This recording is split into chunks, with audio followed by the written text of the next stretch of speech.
feel like Kobe in the fourth quarter. This is the Dane Moore NBA podcast. We are brought to you by Prize Picks, coming in late Wednesday night. It's May 14th, and the Wolves have knocked off the Golden State Warriors. It took them 5 games to beat the Lakers. It took them 5 games against the largely Stephless Warriors, and now they are headed back to the Western Conference Finals. I got Britt Robson here in studio with me. What's up, Britt? Not much. Not much. Same old, right? Western Conference Finals comes, Western Finals comes, you know? Yeah. And we got Kyle Theige here with us virtually. Hi, Kyle. It's been a minute.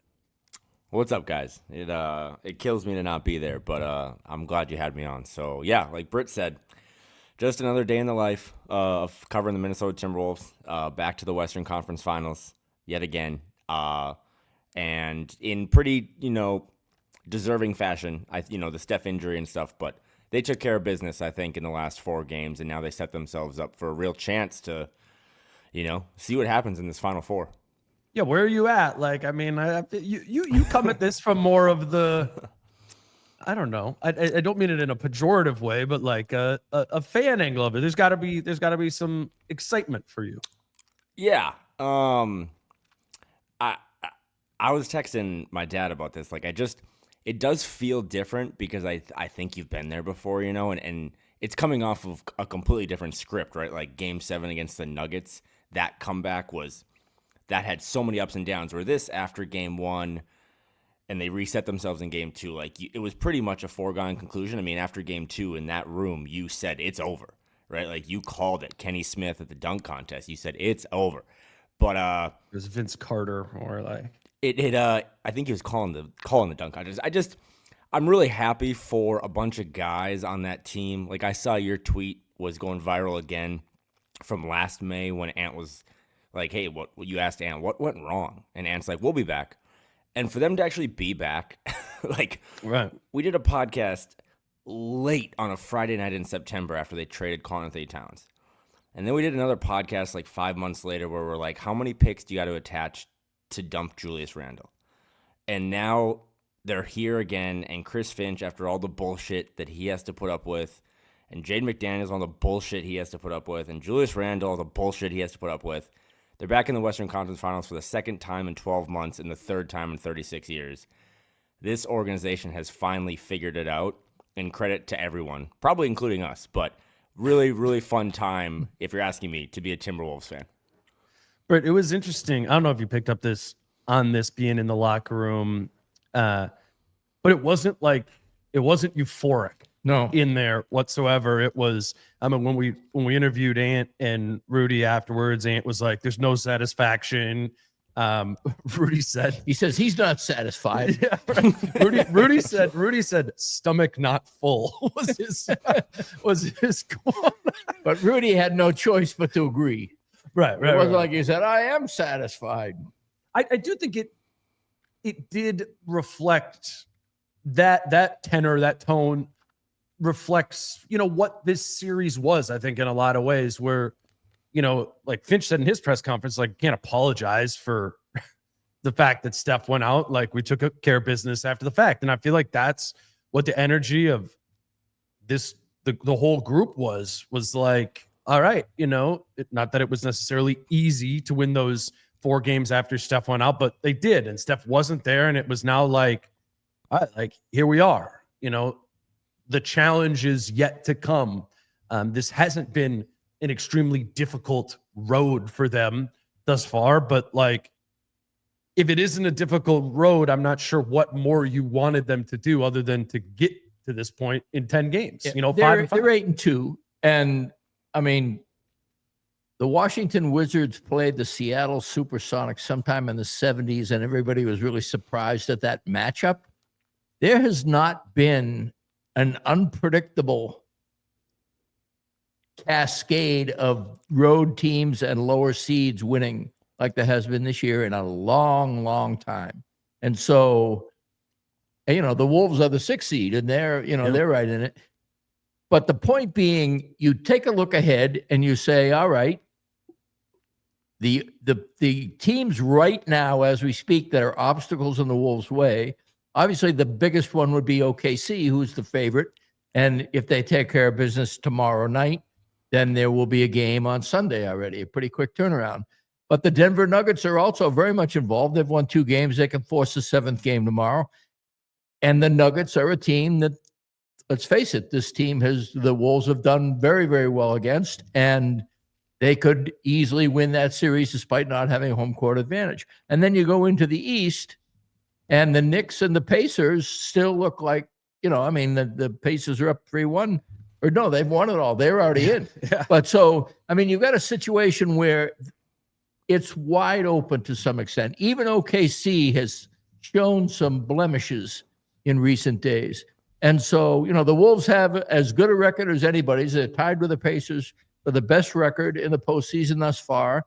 It isn't a fluke. Yes, Steph's injury was an easier walkover, but let's face it, this Wolves team in the past would have coughed up at least 1 or 2 games along the way.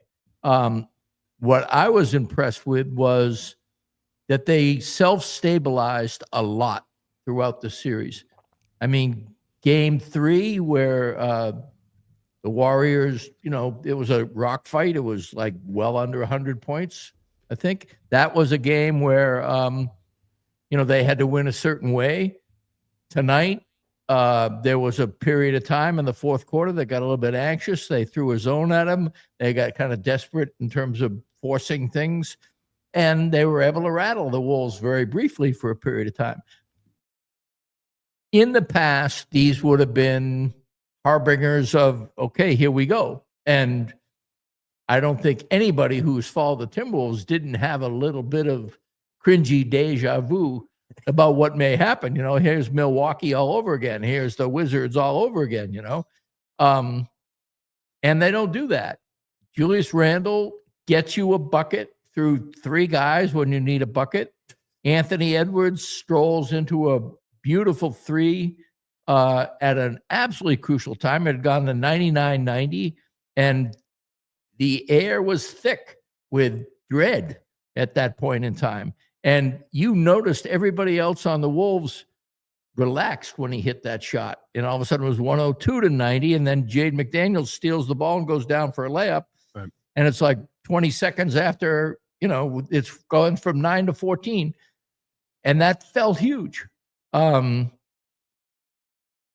It comes down to, if we're going to rip a team for not having poise and composure, this is kind of what poise and composure looks like. You're not going to play a perfect game, although I would argue that the first 3 quarters on offense came pretty damn close. You are going to have slip-ups. You're going to have times when you falter. And how bad do you let it get? They let it get to 9 points, It's a very impressive 10-game stretch, let's face it.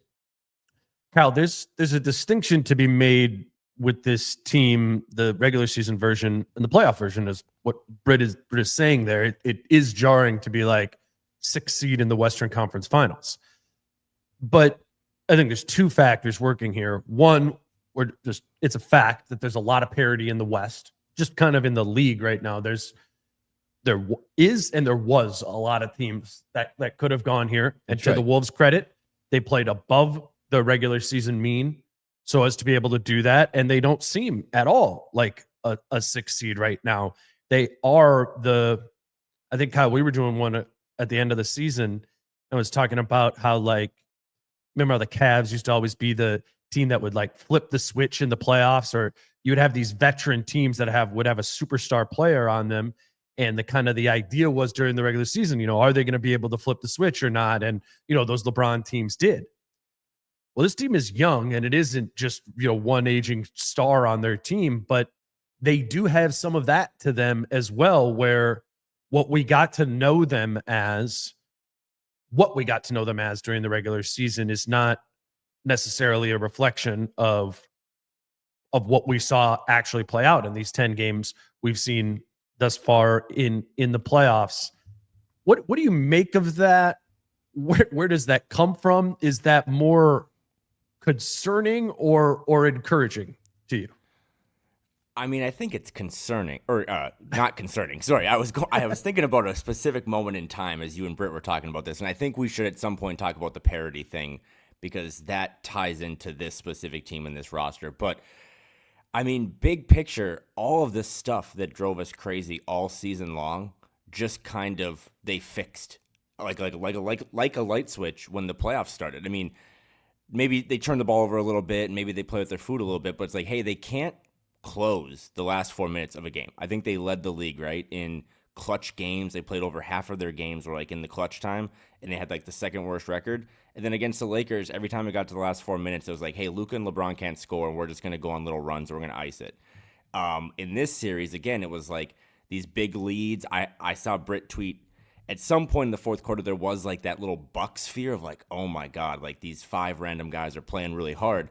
But then Ant just, again, steps into that 3 and was like, I know what to do here. I know what to do. Get on my back for a little bit. And then the next play, Jaden gets a steal, gets out in transition. It's back to 14. So that, and then like the 8 starters thing, that drove us crazy for 5 months. And then I was like, actually, Finch was right. Like they have 8 really good players, and he toggled them at different times. He didn't close with the same 5 guys like he did a lot of the times in the regular season. So I don't think it's concerning. I think the mood that you guys explained in the locker room about how they weren't popping bottles and they weren't like celebrating, I think they kind of know like, hey, we can turn this switch on. And I guess when you say it like that, you could be concerned. But Dane, all I can think about is on November 13th, you and I sat in my office for an hour and argued about if Rob Dillingham should play. And it's like, how fucking long ago was that? Like, this team has built a really crazy roster. And back to Britt's point about how it's like never been more like wild, or like these final 4 teams. If the Knicks do close out the Celtics and let's say OKC beats Denver, like you have these weird 4 teams that someone is going to win their first title. I mean, Dane, you've been like the CBA guy your whole time. Like that's kind of the new CBA and the new world that we live in. Like you can't build these super teams. And I think it goes back to this Timberwolves roster of like, they were one of the first ones to embrace this new era of roster building, and they made one of the wildest moves ever, and it really did pay off. I mean, where would this team – was Julius Randle the MVP of the last 10 games for this team, like over those 10 games total? Like, if it wasn't him and it was Ant, like Julius was number 2. They do not win either of these series, in my opinion, without Julius Randle. I think related to what you're getting to with the parity point and the collective bargaining agreement deal, what I also think we're seeing is the teams that are remaining were the teams that got going really the teams that had traction going into the postseason. Yeah. I mean, so. Indiana, very much really that. Good. And the Wolves, Right. very much that. And it makes you think a little bit, about what can and should be priorities during the regular season. And I'll log it in my head, just having this experience of, and frankly, we probably should have already had this logged in our heads, because this has been a pattern of these teams since Finch has been around, right? Where they have, even going back pre-Gobert, that team with D'Angelo Russell and Jared Vanderbilt and Patrick Beverly from January 1st. That was a 6 seed, I guess that, or 7 seed.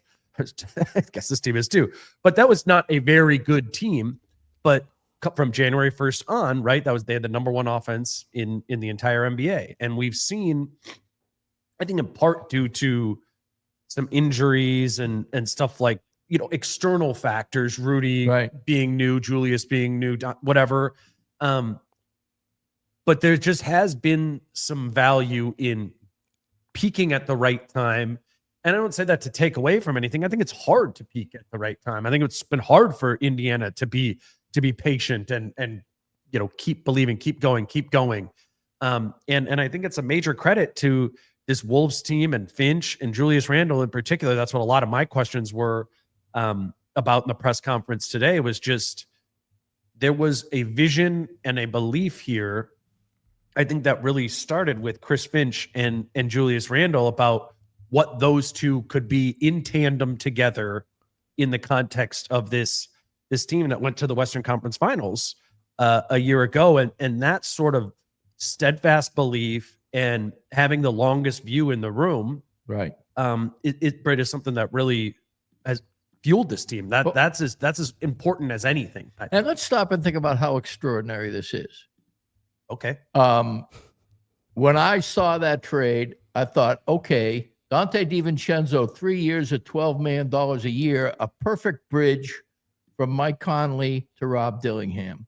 The Pistons pick, okay, maybe it won't confer this year, as it turns out it did, but it'll be a first-round pick that they can throw into the deal.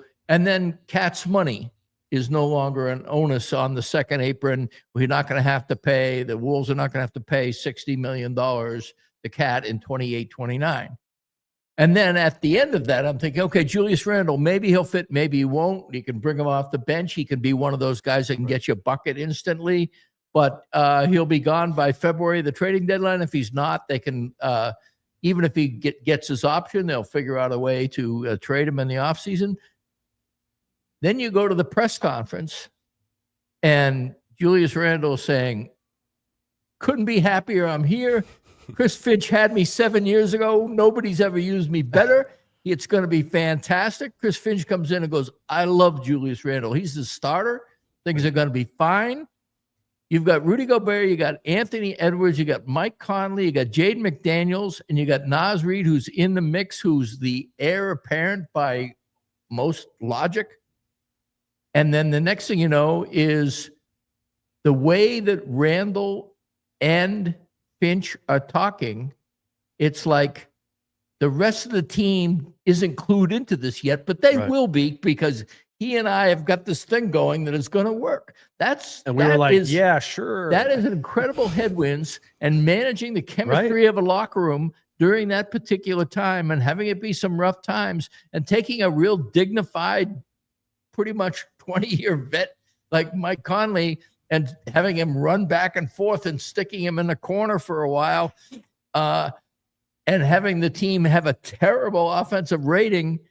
And Finch is sitting there saying, yeah, everybody wants things right away. And it takes a little time. You get a new slate. It's trial and error. And I mean, he had a lot of lines. You got to wait for the cake to bake. But he was always saying, just calm down while we figure this out. And if it doesn't figure out, it doesn't figure out. But there's a long way to go before I'm going to say this isn't figured out yet. And that is extraordinary, that not only did Finch and Randle pull it off, but that Conley and then Gobert and then everybody bought in and went, all right. They rolled with it. This seems to be the new plan. Right. And everybody made it work. And to the point now where it is the most versatile Timberwolves team I've ever covered, bar none. I mean, they can do so many things on both sides of the ball. And Julius Randle is one of the skeleton keys of that equation. I mean, his on-ball defense against bigs puts Cat to shame, quite frankly, on that side of the ball. And on offense, this team has a lot of three-point shooters. And Cat is also really good off the bounce, but he's not the kind of player that can take on a double team the way Randle did like 2 or 3 times in the last 5 minutes when they needed a basket and just went through people. And I mean, maybe like 30 times in the series or 40 or more. I mean, exactly. And to be fair, both the Lakers and the Warriors were susceptible to that. But that's precisely why you have a guy on your roster that you didn't have before that can punish that weakness in a team. And Cat was more redundant with the existing talent on the roster than Randle, who is kind of a throwback, but also modern, weirdly, too. Just the idea of the way he began to pass the ball, and it was no longer the 70-mile-an-hour fastball with two seconds on the clock to somebody who happens to be wide open but have no choice but to just chuck it up. Or, barring that, having like all of a sudden realizing at the last moment he doesn't have a shot before his feet hit the ground from being in the air, this weak pass to somebody. I mean, those were Julius Randle freelancing in the old-fashioned way, and Finch pretty much said to him, we need you to be quicker. We need you to sometimes play on the perimeter. We need you to face the basket a little bit more often. And all along, Finch is saying he's marvel to coach, great to coach. He'll do what we want him to. And Randle again said it tonight in the press conference. He went through his metamorphosis of he got hurt and he watched what they needed and he gave them what they needed. But and this has been a long talk, but essentially what I'm saying is from what it was when the trade was made to what it is now, Finch and Randle called their shot. Right. And it was a ridiculously large odds that shot would pay off. And if you don't think that shot is paid off, then you haven't followed this team. Let's grab our first break here, and then we'll jump into some specifics from the game, because I think we could kind of go through every single player on the roster and kind of what they did tonight was a microcosm of their best basketball for the full 5-game series. But we'll grab our first break here and let you know that today's show is brought to you by Watermelon Water, WTR, MLN, WTR. Kyle, what do you like about Watermelon Water? Dane, as you know, I'm actually in the desert right now, and they have these for sale in Phoenix. So I grabbed a bunch of them because it is hot as hell here. But I just like them because not only, again, as we've talked about before, I think they just taste better than like a Gatorade and stuff. And they also have a ton of electrolytes.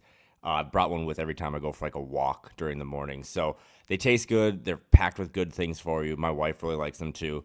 And then the antioxidants as well. Like a lot of good stuff in there for you, but they also make you feel better. And they're also convenient. Throw them in a gym bag. Throw them in your car when you're going to work.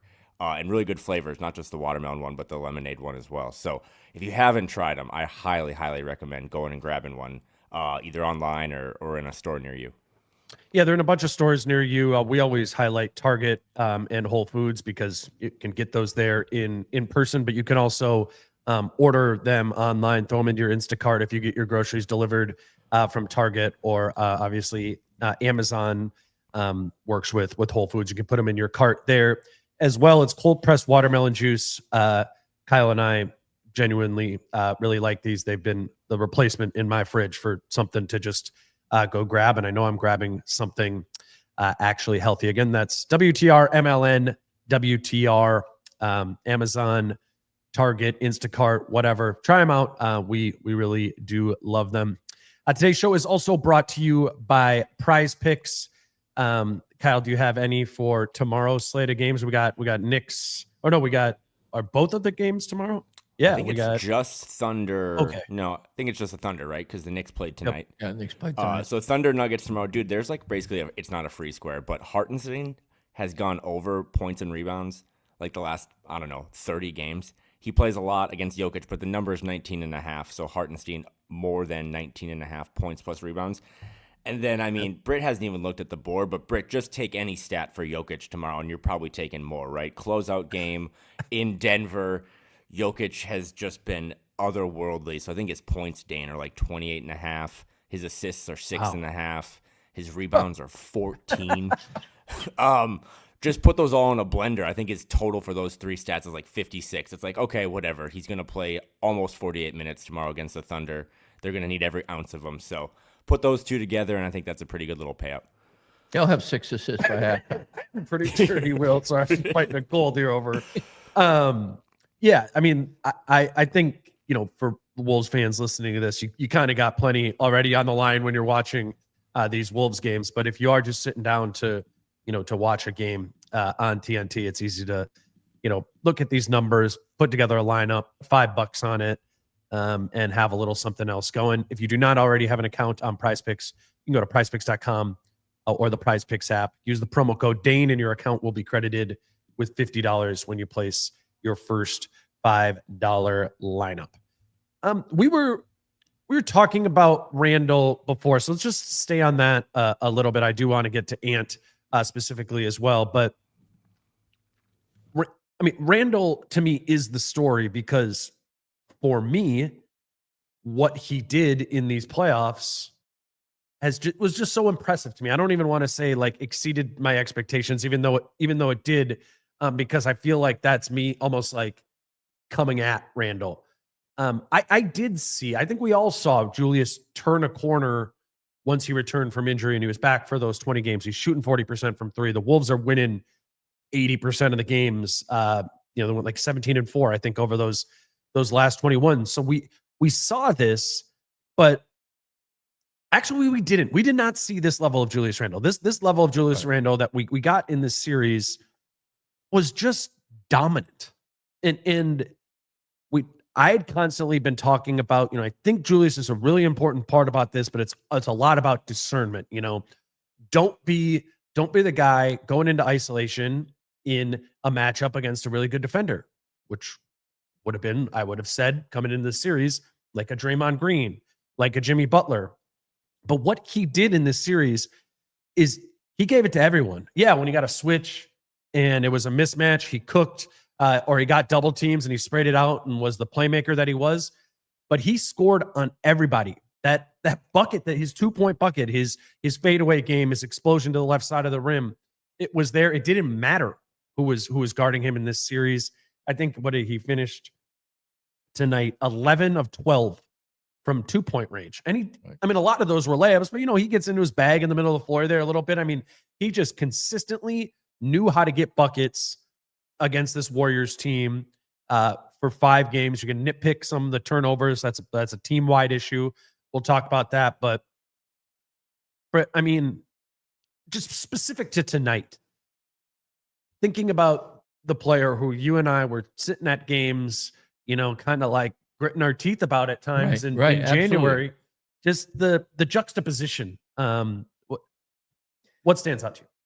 I think what stands out to me, and this is also true of Ant, and it's part, I'm sure, of the vision that Finch keeps talking about, is there are moments when you know that you want to keep the ball moving, the players moving, and you want ball movement to be paramount. Yeah. And you don't want to stop it. Even if you think you have the matchup that you can punish, it's a swing, drive, kick mentality that frankly, it's been hard for them to get into in the previous 4 games. Right. I think some of it is Golden State does a great job of shutting off that because they're anticipatory, they jump out, they have length, and they're pretty strong. Butler and Draymond Green and, even Pods. They're all active and they close lanes. But tonight, from the beginning, the Wolves were moving the ball really, really well. It was remarkable. And they were getting, through that ball movement, some really good things happening. And as so often happens, when you move the ball really well in the half court, you begin to naturally pick up the pace on opponent misses, and you get over the half court line much quicker, and you get semi-transition points. Transition points is always kind of a weird definition, usually means after a turnover, but it can mean, when somebody makes a bad miss and they've committed themselves a little bit too far back, the Wolves punish that a lot. Well, how does this all fit into Ant and Julius Randle is that they allowed the team to cook collectively, offensively. Sure. And then when there did seem to be times when it flagged a little bit, they seized the reins. And it was very obvious. It was almost like a corrective. It was almost like, all right, we're not doing this right now, so let me demonstrate this. And as you said, 11 out of 12, that's a hell of a demonstration. And Ant was kind of the same way, only not necessarily. His was more the one pass assist or the hitting the cutter rather than just the swing. But both of them contributed to this versatility I keep talking about. Of it used to be under Finch that either Ant went on a heater and shot over the defense, or they did the Finch flow, move the ball, move without the ball, whatever. Now they can pound with Randle, they can penetrate with Ant, they can work off that to get lobs to Rudy, which happened a fair bit. There were baseline cuts. Ant found McDaniels a couple of times, as is one of the things he likes to do. Mike Conley was finding himself open for 3 and being aggressive. I thought that was really important. But Mike Conley doesn't get aggressive if Julius Randle says, I own my matchup and let's go to me for a while. That's the point. If you want to play great team basketball, and this by the way, is what Indiana understands really well as well. Indiana has a rotating cast, and Halliburton orchestrates that very well. And I don't think it's a coincidence that Indiana and the Timberwolves are the two teams in the NBA that have come back into the finals, repeating their performance in terms of that progress. It's great basketball. It's aesthetically pleasing basketball. And you begin to aesthetically please the ways that Randle plays that aren't that way in a vacuum, because you know exactly what his mindset is. I'm choosing this time because it is the right time for me to do this. And I think that's really important. Kyle, what did you make of Ant's approach to this game? Oh, I had so many fun Julius things to tell you. Okay, go. You're gonna do Julius too. No, I'm just trying to make sure we get through the. We'll get to. I was being the Ant stuff for me in his approach to this game. To answer your Do question. Julius first. Stick on Julius. I just thought, watching Julius Randle, the more I watch him, especially in these playoffs, I mean, it was hard for me to not just like think that he was the love child of Karl-Anthony Towns and Kyle Anderson, because I think it's the perfect player. I mean, Julius Randle brought all this toughness. We talked about in the Lakers series, like he went at LeBron, he got him these hard buckets. But then there was times too where like the team didn't have a point guard. It's like, hey, Julius, can you also bring the ball up? Can you also initiate? Can you be like our best playmaker? I mean, the things that I always joked with you, Dane, that when things went awry during the Kyle Anderson era, like Finch would just sub him in, like, I don't know who you're going in for, but just go in for someone and fix it. Right. And that's what they started to do with Julius, especially in these last 10 games in the postseason. He's averaging, I think, career highs in the playoffs in points, assists, steals, field goal percentage, 3-point percentage, free throw percentage. And this was a guy who was really kind of bagged during his time in New York for not being a riser, for not being a guy that can kind of, Steve Kerr said, I think in his post game tonight, that he leveled up. Like, this is a different level of Julius Randle. And to do it at this age, to do it in a first year with a new team, with new teammates and coaches, I just thought was really cool. The Ant stuff, I don't know what it was like in the building or watching him that close, but I thought he just came with a real business-like mentality tonight. He didn't, for the most part, play around with his food. I think he kind of sensed that it was time to kind of be serious and take this thing home. And I think he kind of set the tone early on along with Julius, but I didn't see him. Sometimes, you know, when Ant's smiling, he's kind of feeling it out and having a little fun because he's so confident. Tonight there was like less smiles and like, hey, let's wrap this shit up. It's over. Let's focus on the next opponent. My biggest thing with Ant is every game I'm looking for this of what is the defense doing to Ant and how long does it take for him to figure that out?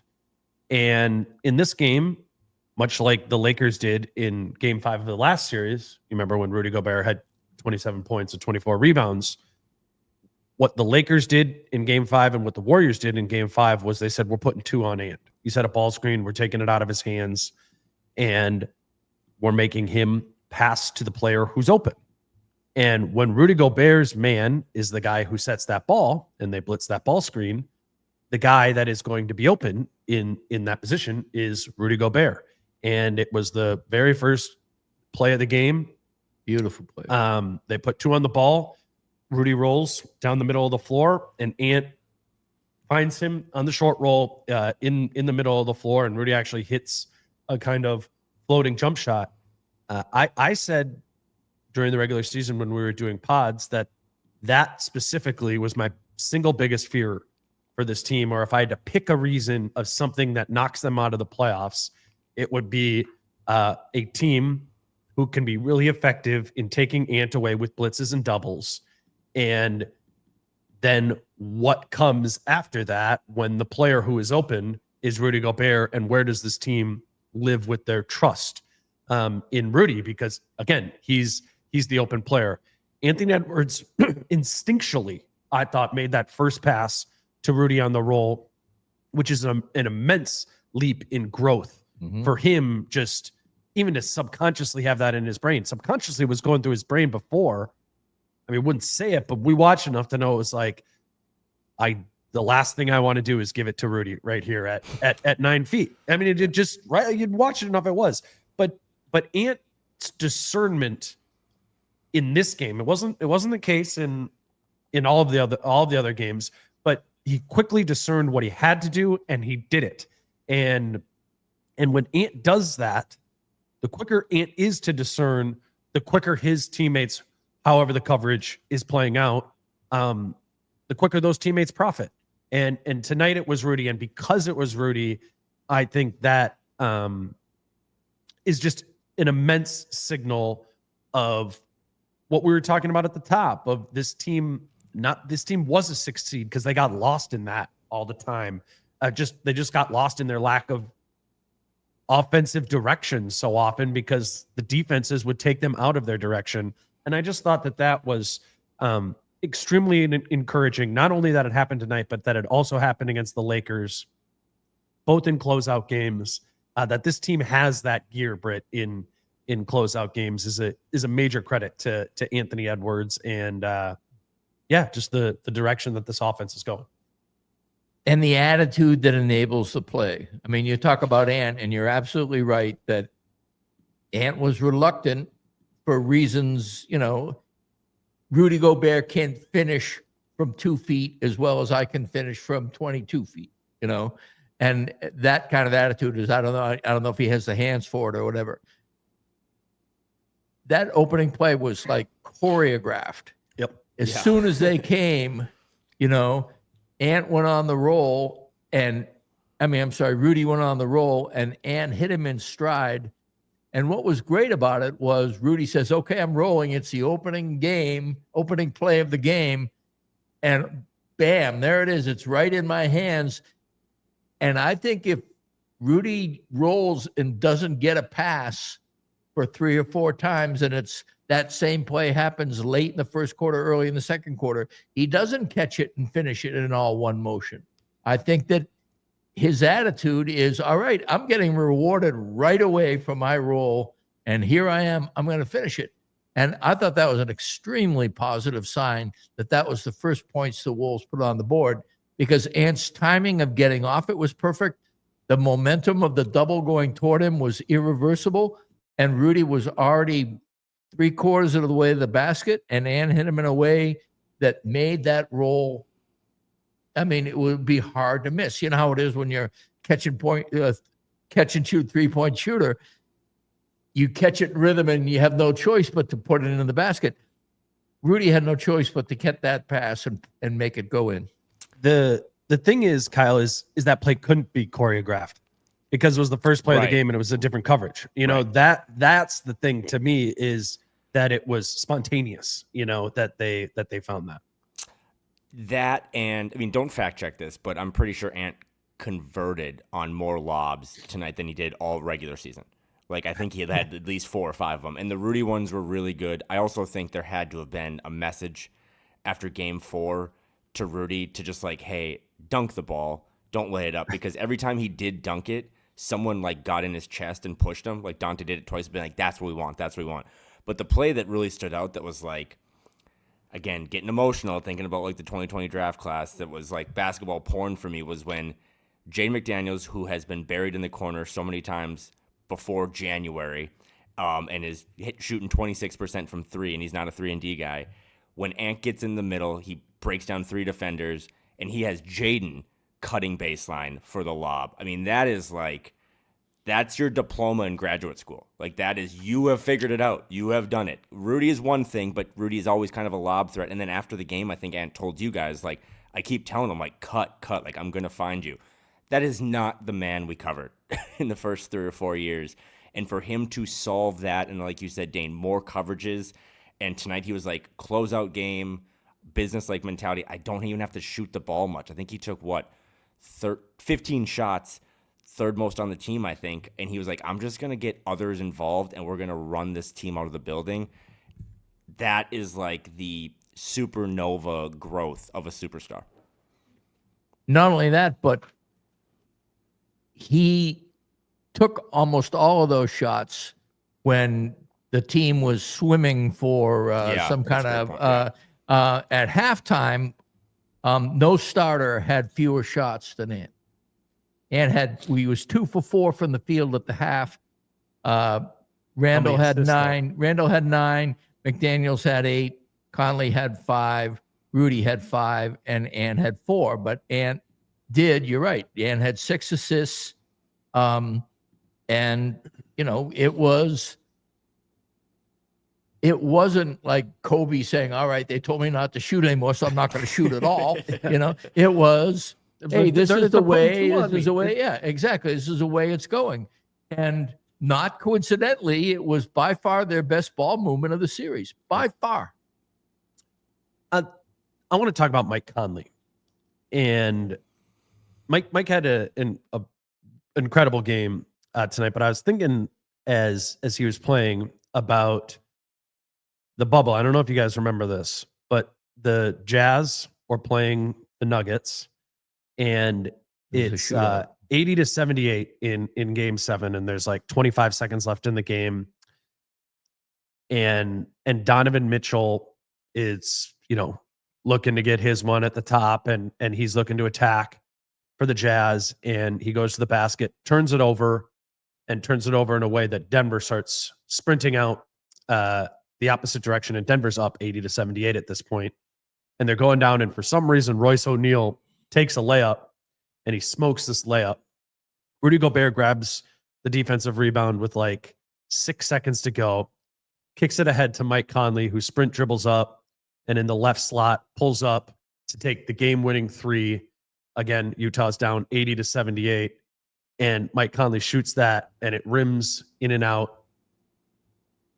The Jazz lose, and it was the beginning of the end of Utah's kind of really impressive run that they had over those kind of the beginning of the Rudy Gobert era. The grit and grind.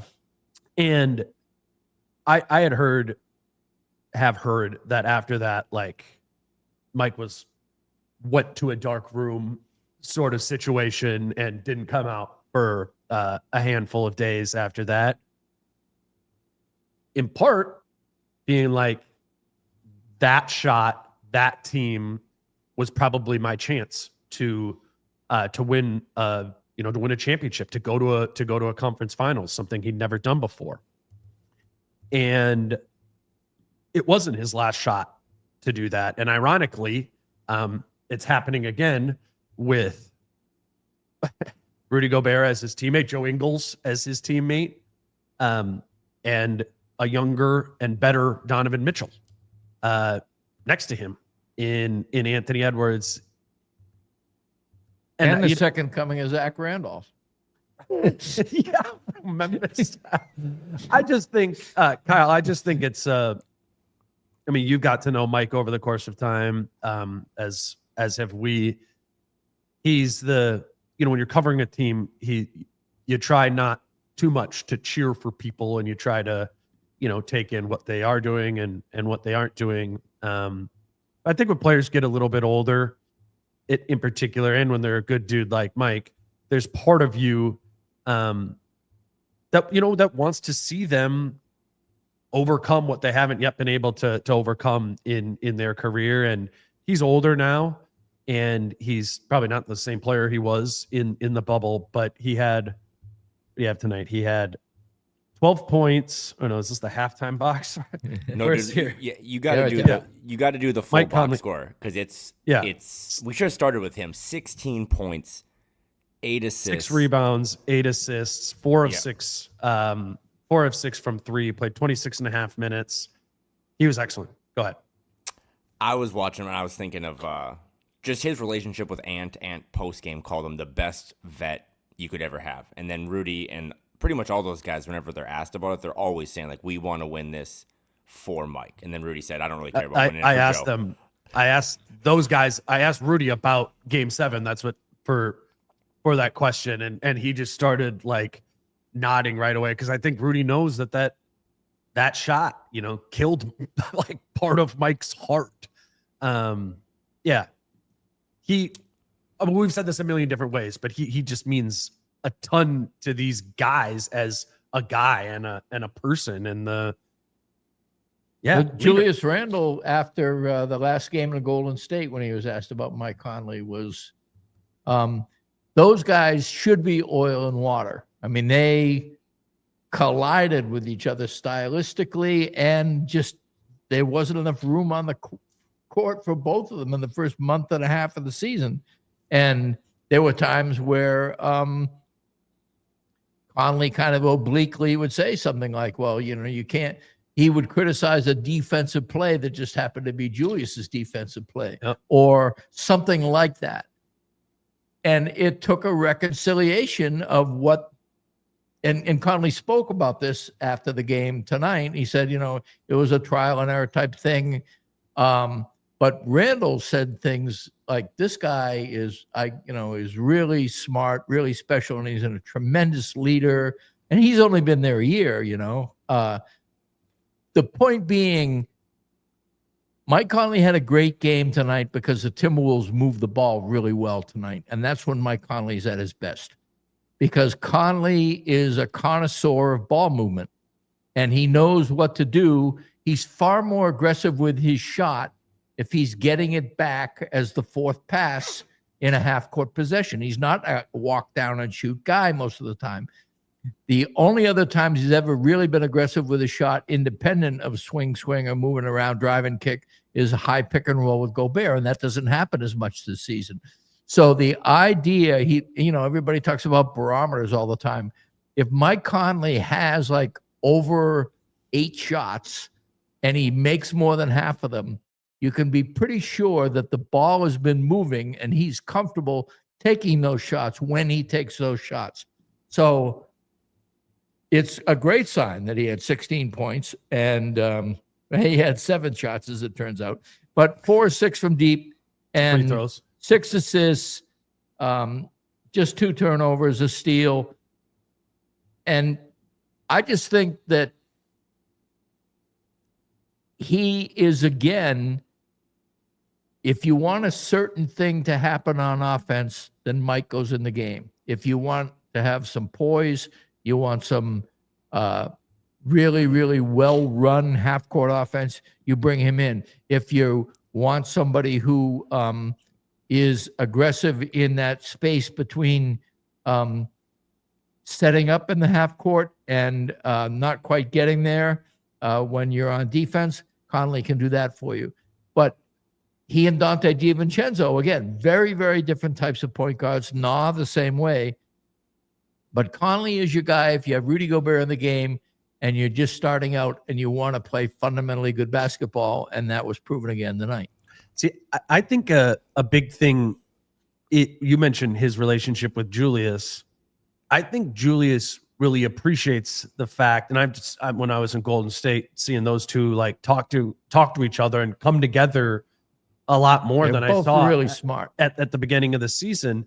And I think Julius was really receptive of this, one, because here's this 37-year-old who's really smart, who's talking him through this stuff and helping put him in good spots.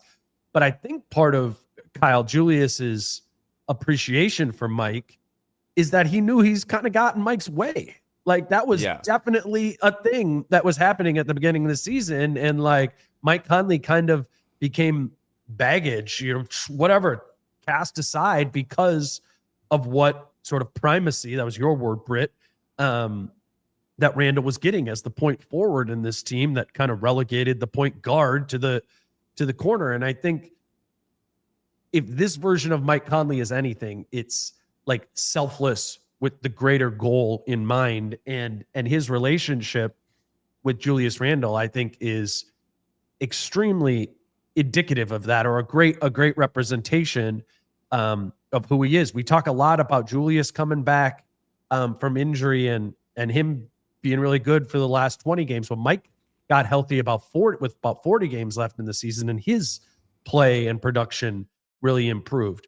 I don't think it was just that both of them got healthy at the end of the season. I think it was that both of them came together and were like, yo, part of this answer is not us just both playing well. It's both of us playing well in tandem together. And once they started doing that, the brutal starts from the starting lineup, or the starting lineup that made us go, why the hell is this the starting lineup? Yeah. That feeling started to go away. Well, the Dante DiVincenzo, let Kyle go. Dante DiVincenzo at point guard went away. Remember that was going to be the fix? Go ahead, Kyle. No, I was just, maybe I'm misremembering this, but like those first 25 games or whatever, it really did seem like Mike and Julius were like oil and water, because we always joke about how like Mike could speak French and he would unlock Rudy. But like the person who spoke Julius better than anyone was Dante. And there'd be times where Dante would just sprint the ball up the court and like, I'm just going to throw it to Julius. I know Finch probably doesn't want this, like, but Julius needs a touch, whatever. But when Mike was out there, Mike's like, no, we're going to run like real shit.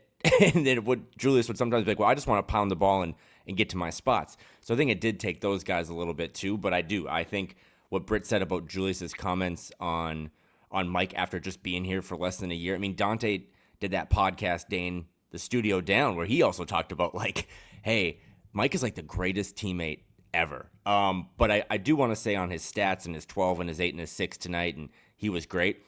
Maybe it was an eye test thing. You guys always see it better than I do. But I also thought his defense, just chasing guys around at 37 years old. I mean, if they knew like we can put our cover corner on Jimmy, which is Jaden, and Rudy can protect the paint, we're going to have someone chase Buddy Hield around in the Steph Curry role.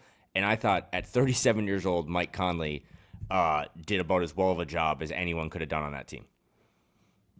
You know what he reminded me of, quite frankly, when you said the Steph Curry role, I knew what you meant on one side. He reminded me of Steph Curry, who does battle people who are bigger than him a lot better than people realize. And he fronts them. I mean, in this particular case with Buddy Hield, you saw Mike like on the inbounds plays where he was trying to make sure that Hield didn't make the catch, or if he made the catch, it was not going to be a settled catch where he could immediately survey or go up and shoot the ball. Where Mike gets into trouble is when the switch happens and they're moving into a low post situation that he needs somebody behind him because otherwise he's screwed. He just literally isn't big enough. But when it's out on the perimeter and he knows that there's switchable help because he's on the perimeter, or he knows that even if there's no switching, that he can be a good chase guy before things really start to get ugly. And he got a little bit healthier. Certainly in this Golden State series, I agree with you. He was a battler most of the time, and he didn't win all the battles, but he also didn't grossly lose a lot of battles, and that was really important. He grossly won the Buddy Hield matchup. Yeah, that's true. And that was after game 1, when Buddy Hield went off in the second half at 20-something in the second half alone, you know, we were sitting here and we were talking about, okay, no Steph, like he's going to be the guy. You know, Buddy's going to be a huge piece in this. And I'm sure everybody listening to this at some point is going to go watch some sort of 7-minute highlight reel of this series. Just whenever that comes up, just watch Mike Conley on defense and watch what he's doing against Buddy Hield. One, just from an effort standpoint, but two, from a tactical standpoint of pushing Buddy Hield into the positions offensively where you're not going to be able to stop Buddy Hield from shooting, right? Or like getting to his shot. But Mike was like, all right, I'm top blocking this, or I'm taking away the opportunity to, to come off of this peel, pin down, whatever, where you're going to be able to take the shot. What you're going to need to do here is you're going to need to take me off the dribble and score from 2. And Mike was a lead at that. I don't know exactly what Buddy Hield's 2-point percentage in this series was, but I would bet it was like 30%. And a lot of that had to do with that's not something he's good at. And Mike Conley knew that and took on that responsibility. That was game 2. He made it clear, like, this is my number one thing in this series, because like us, once Steph went out, we were pointed to, well, where is this offense going to come from? What is a way that this Warriors team can have, can score 100 points in a game? Well, it probably includes Buddy Hield making like 6 threes. And Mike was keenly aware of that. And I just think set a defensive tone in this series, Kyle. And I don't think we can look in hindsight now and be like, hey, man, I don't know, did Buddy Hield ever score 15 points in a game after like game 1? Like, maybe he's not that good. But I also remember game 7 against the Rockets. Like, he actually is pretty good, and he kind of won them that game. Right. And Mike, again, it wasn't that he just had poor shooting nights in these last 4 games that the Wolves won. It was that they collectively did a really good job. But I thought Mike Conley was the guy, because other guys could then just stick on their assignment, right? Like, you could just keep Jaden on Jimmy. You could keep Ant on, Kuminga at times and stuff, or Pods, too. So Mike being able to just chase again at 37. And whenever I think about Mike at 37 years old, I always think, no offense to Rob, who will be a future asset of this team, and Ant and Julius. But when I need someone to get the ball the first 47 feet of the 94 feet of a basketball court, I trust Mike Conley more than anyone. Because you would see in Miami Heat discover this in early November, like when they took Mike out, they would just pressure the hell out of Nikhil or Dante, and that would lead to so many turnovers. Mike would get the ball up, and he would get you into the right set. And that's just, as a coach, you just have to love that. And that's why, for all the times that we were like, why is Finch doing that? Why is Finch doing that? He knew, I'm just going to continue to trust that guy, because in the end, the best point guard for this team to make this run was Mike Conley. To put a cap on this part of it, Buddy Hield's line tonight, 2 for 5 from 2-point range, 0 for 4 from 3. Buddy Hield shut out from 3-point range. He committed 4 turnovers and 5 fouls. He was minus 13. He had 8 points. And that was kind of him games 2 through 5, largely. I mean, that's if you're getting 8 points out of Buddy Hield and no threes, right? Jonathan Kuminga may need a contract after all. Let's talk a little bit about Rudy Gobert. Another closeout game being his biggest game. I think that's the micro story here. The more macro story of the playoffs thus far is him playing in 2 series against teams that don't really play centers, or, play a 6'11", 7-footer guy for 12, 15 minutes a night. That puts Rudy in a weird spot, where, and oftentimes was ineffective, in that, or offensively couldn't get his production. But in a way, I feel like it was good that the way that these teams presented most impacted Rudy, because Rudy, while not perfect, obviously, is an extremely diligent player, and was like, okay, I'm offensive rebounding. When I'm out here, defensively, we're shutting it down. I'm not going to let them hunt switches and get to the basket. I mean, Rudy's production in this series, impact in this series overall, was real against a team who lays out, a chessboard and the pieces that they put out there that are not good for Rudy to have a big series. And I just think it's impressive that he stepped up and in this game had 17 and 8, like not to the level of 27 and 24 like he did in the closeout game against the Lakers, but it was definitely like a closeout game Gobert. And I just think it's a credit to him for staying dialed in this.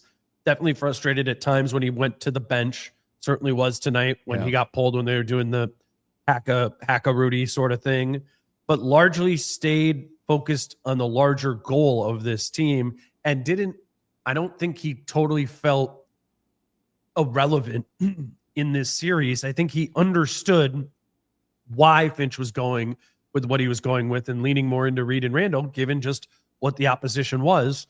But I'll also note, Kyle, that the next round you're playing against the center, either the best one in the NBA or, the Hartenstein Holmgren front court there. And now Rudy in that series, not to do a preview sort of thing here, but the assignment changes and you're playing against big people again. And now he's going to need to sort of tap back into the player that he was during the regular season. So just, I guess, broadly your thoughts on what he was able to do tonight, but also this idea that while these have been good opponents for the Wolves in that they were able to get through them in 10 games, they weren't good. They weren't good opponents for Rudy. Fewest minutes per game that he's averaged in a playoff series since joining Minnesota. He only played 27 minutes a game. Kind of by far the fewest. I think he might have gotten close to 30 against the Lakers. But I just, post game again, after he said all the wonderful things about Mike, he also said about himself, like, and this is true whether you like it or not, that all he has left on his resume is to win a title. I mean, he is, the way the NBA or the way the basketball Hall of Fame works, like he is a first ballot, like he's going to make it with 4 Defensive Player of the Years, but he has one thing left like Mike, and it's to win a title. So I think he's done a better job. I saw a bunch of people say that when the Hacka Rudy thing happened, was he pretty like pissed off on the sideline? We didn't see that at home. Yeah, okay. He was pissed. Ingles had to hook him. He did. And Rudy was like, oh. Okay, outside of that, I mean, again, I think he just accepted his role. There was a lot of times too where, and this is like the never minds of basketball for us, but where he just does a lot of stuff that you still don't see in a stat sheet. Like he was still fighting his ass off, I thought, in there trying to get rebounds, even though he was getting held and there's 3 guys on him. But again, I think there had to have been a message after Game 4 because tonight when he got the ball, it was just quicker decisions, more aggressive. Like again, dunk the ball, go up and get these lobs. So not like it's weird to think that he wasn't really. I don't want to say he wasn't needed, Dane, right? He was definitely needed in that Lakers series. I think he was kind of needed in this series as well. He got to erase 2 of his foes. I think of like Billy Madison when the guy's crossing off the list of people. Like he crossed off Luka and now he crossed off Draymond. But this next series, whether it be Denver Part 4 or OKC, like he is going to have to play maybe the most minutes per game he's ever played in a playoff series in Minnesota. And he's going to have a massive, massive role. So you would hope that after this Game 5 and the Game 5 in LA, that those 2 performances really give him confidence because he's one of the most confident, important players on the team. Like when he's feeling good about himself, he just plays a lot better. What did you make of that, or this sort of juxtaposition of like playing 2 small ball teams and what that did to Rudy's role, and now this idea that that's what it's not what it's going to be in the next round, Britt? Well, I thought Finch did a good job. It was a dramatic thing that happened in games 3 and 4 of the Lakers series where he and Conley just got pulled, and younger players, sprier players came in and immediately made a big impact. It was impossible to ignore. And you didn't have that dramatic, like, the guy in, at the Apollo comes out and gives, hooks the person off the stage. There wasn't any of that happening. Rudy got a lot of quality minutes late in games. Some were successful, some were not. But the bottom line was the Wolves won 4 straight, and he was not somebody you had to get off the floor. In fact, Steve Kerr did it twice or maybe more. I mean, Quentin Post and then Jackson Davis tonight, where he started center and they'd last like maybe half of the first quarter and never to be seen again. So, and I think to the extent that they just decided counter programming against Rudy was better than having a center on the floor is its own statement in and of itself. That's a good point. What did you guys make of Kuminga's series? Because I think this ties to next round. Kyle, what'd you think? That I don't really. I think I cover most of the other teams, or I follow most other teams in the league a little closer than some people. But like watching them, I'd heard about in March and April. Like this Kuminga thing is going really weird for the Warriors, and like he is just butting heads with the head coach, and we'll see what happens. But the owner loves him, and then he gets like DNP'd, right? Like he's just not part of this team that, as we now watch, like plays lacrosse players in their rotation.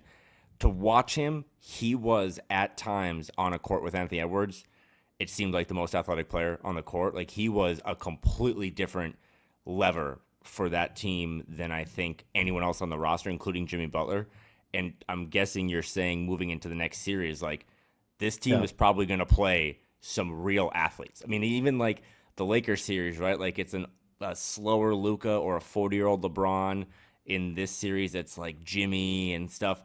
They're going to play real athletes in this next series, whether it be like AG and Jamal or everyone that OKC throws at you. And I thought most of the time that Kuminga, he got what he wanted. Like, I don't want to pick on Naz Reid, but anytime Kuminga had Naz Reid, it was food.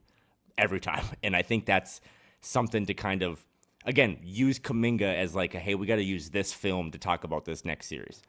Yeah, but the reason I bring it up, Kyle, you're right, is I'm just looking at athletic fours for the, and I guess, J-Dub might be more of like a 3, and he's not quite as big as Kuminga. Gordon is. Gordon's probably about the same size as Kuminga is. And I just think about like the one thing that this team really had a problem with during the season was skilled, forceful bigs. Yeah. Zion, Giannis, whatever. And I know that Aaron Gordon is not is not that level, but he's playing pretty damn well in these playoffs. And I also, I think about J-Dub with the Thunder, or even, Chet has some of that too. Yep. And this team really, really struggled with Jonathan Kuminga. They did not struggle with anybody else defensively this whole series. No one. Jimmy Butler, no. They struggled with Kuminga, and I just wanted to note that as we're looking back at the series, and I do think that's relevant for next round. Yeah, let me start by saying I don't like Kuminga as a player. I mean, I picked that up. Yeah, I know. I mean, I'm fully in Steve Kerr's corner on this. You say that Kuminga could get whatever he wanted. Absolutely. But could he get anything anybody else wanted? Answer is no. And we talked about that after game 1 or 2. Like I said, like it's almost empty calories. It's not in the sense because they needed it, but you're right. Like it didn't 23 field goal attempts tonight, 0 assists, minus 12. He had 26. He was 3 for 9 from deep, which made him 8 for 14 from 2-point range. And I totally agree with both of you that the guy off the bounce is a hazard. He's a great cutter. But when was the last time you saw him make a really nifty pass? When was the last time you saw him really get a stop?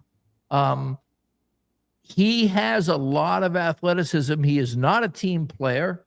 It was ballyhooed that, Kuminga was going to get, the lion's share. He's going to get a big role on the Warriors. That was bandied about a couple of times at different points of the season, and that lasted a week or so. And they needed Jimmy Butler to come in and be another piece of connective tissue, because beyond Kerr and Draymond, it wasn't there. And Kuminga, they were looking for Kuminga to fulfill that role, and he never did. So, that's that part. But the point you're making, which I think is the more important point, because we're not looking back, we're looking forward, is do the Wolves have people that can handle what you're talking about?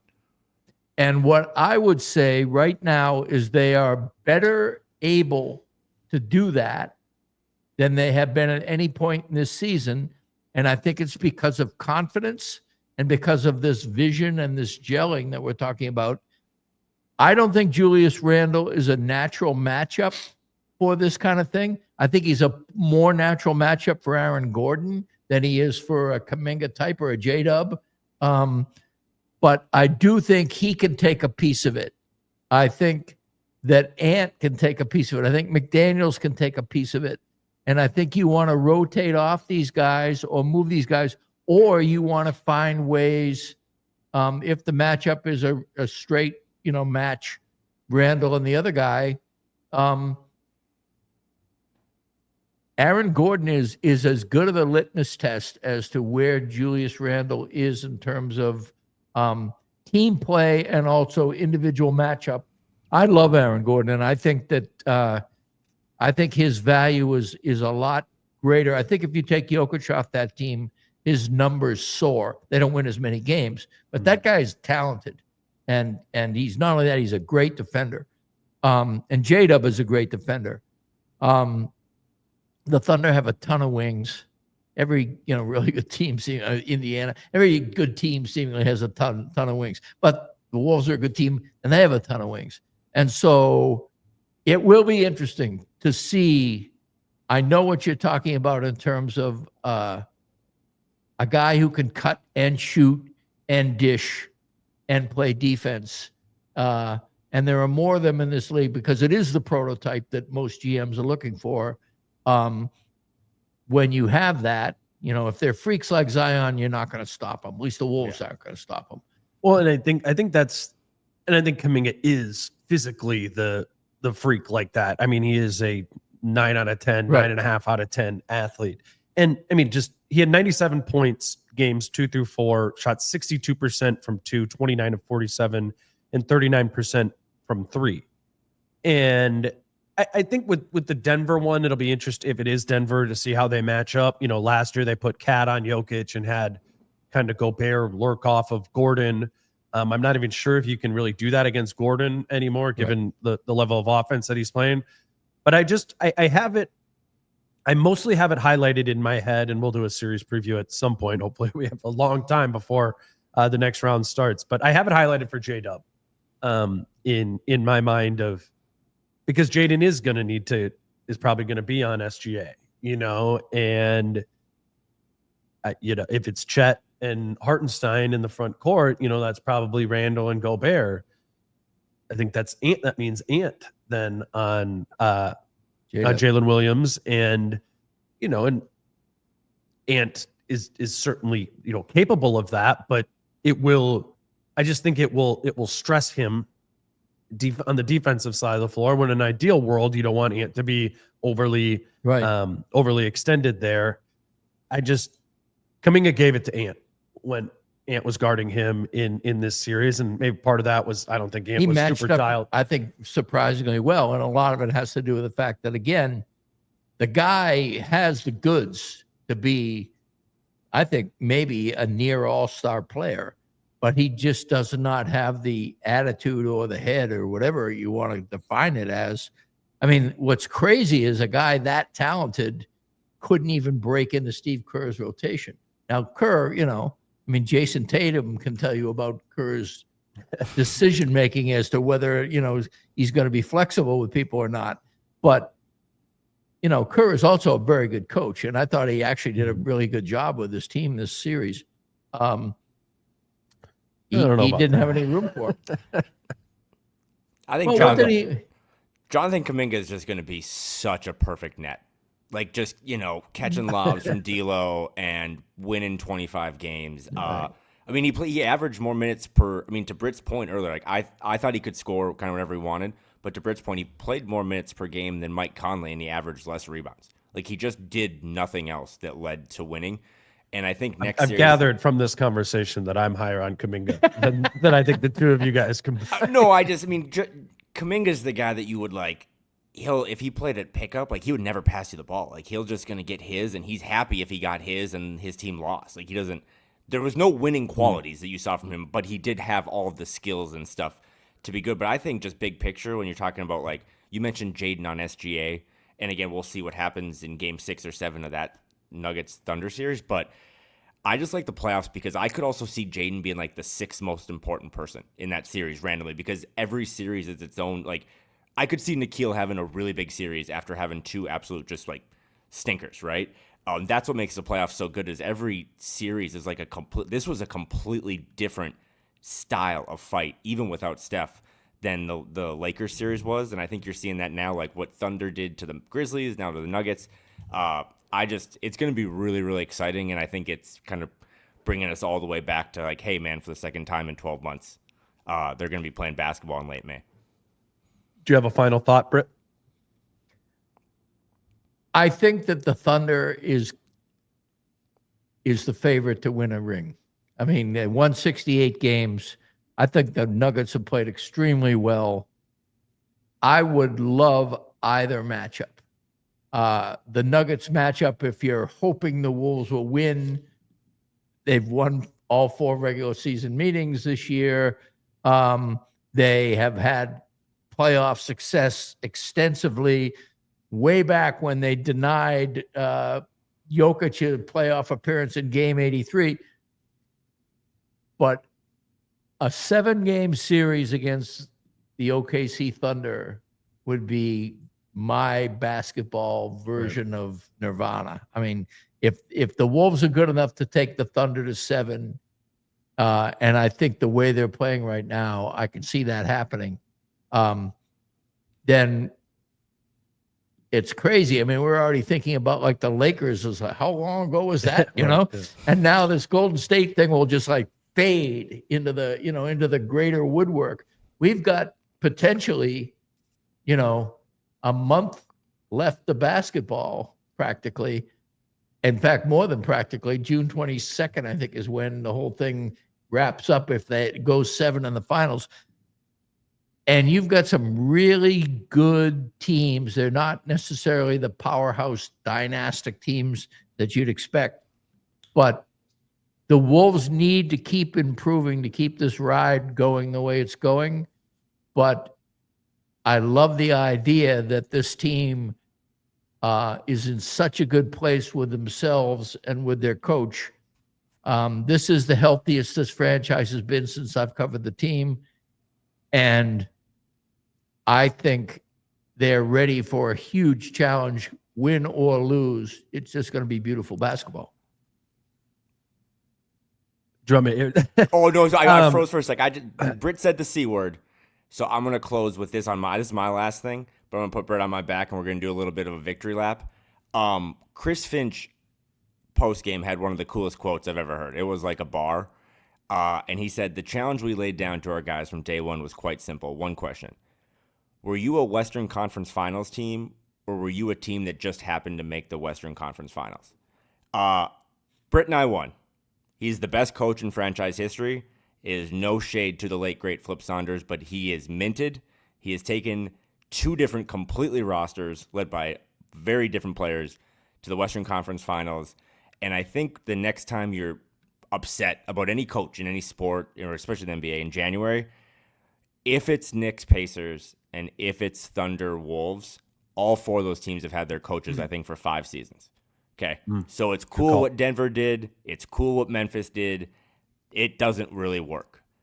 You need continuity on your roster. You need continuity in your front office, and you also need continuity on the bench by the players. And I think what Finch and all of his guys have done, they deserve their respect. I'll close it with, I think a fascinating team is coming out of the Western Conference. And Denver's down right now 3-2 as we record this. I find that to be a fascinating team that, for 3-4 years I've really gravitated to on League Pass. Watching Jokic. I mean, the last time Jokic played the Timberwolves, he had a 60-point triple-double. Last night when I watched him, he played better than that. The dude's insane. And if he comes out of the Western Conference, that is a fascinating team to come out of the Western Conference. If the Oklahoma City Thunder, Kyle, you know this, I text you about the Thunder all the time because they've been my pet team since the Chris Paul, Dennis Schroeder, the beginning of Lou Dort days. What a fascinating story they've been from what they had with KD, Russ, and Harden into tank, into that Chris Paul team kind of came up and they made the playoffs, and then repositioning this whole team, a funky team that's young but has the only player who is in the league right now that is in Nikola Jokic's very special stratosphere. I'm fascinated to see that team in the Western Conference Finals and actually have a chance to, prove their worth, because I watched them play a ton of those 68 wins and they were awesome. They were. But you got to prove it, in the playoffs, and they're going to need it. Whichever one of those teams it is going to need to prove it against the Minnesota Timberwolves, who are also a really interesting team. They have the two most hated dudes in the entire NBA, or the biggest disconnects between what the reality of those players are and what the perception of them are, in Julius Randle and Rudy Gobert, one of which is really, really playing at a high level right now. And the other is hungry. Rudy is hungry, and he wants this. He wants this. And then they have Anthony Edwards, who is 23 years old and the heir apparent to the throne that Jokic and Shea hold. And he's charismatic, and he's fun, and he's hilarious. It's just going to be a really cool Western Conference Finals, any combination of those two teams. And it's just wild. It's just wild that the Timberwolves are one of those teams, and earn their way there. Anything else? Oh, I'm good. Anything else, Kyle? No, it's killing me not to be there with you guys. But because I remember my favorite memory from last year, Dane, was doing all those pods after games. But I appreciate you guys holding it down, and hopefully I'll be back with you guys soon. We'll see. And this in worked round out 3. well. There's no reason you can't be here, in spirit and in word. I appreciate it. And in word. Thank you both for doing these. A lot of late nights. We'll be back for the Western Conference Finals, and we'll see where this team goes. Depending on how many days off there are, we'll do a handful of different series previews on the pod. With try and get Jason or Chris on for one here, but also I know Andrew Schlecht pretty well, who covers the Thunder for The Athletic and does a really good job there. I would just note to anybody listening to this right now, if you want to start dialing into some Thunder stuff, if they do take care of the Nuggets, go to the Down to Dunk pod. Is The Athletic's Oklahoma City podcast. I think they do a great job, particularly Andrew and Alex Spears, or Andrew and McKelly Barra. I really love listening to them there. And then you all know the DNVR guys who we've had on here a bunch. I've been on their show a bunch. It'll be fun, and I'm really looking forward to digging into this next series, because nothing to take away from what these first two rounds were, but It's another level. It's another level, and then another level of chess to come, and I'm really interested to arrange the chessboard. So we will do that in the coming days, and we'll see when game one comes around. Until then, he's Britt, he's Kyle, I'm Dane. Peace out. How I'm feeling, man, I hope it never stop, yeah. Green and hot so you can find me in the crowd, yeah.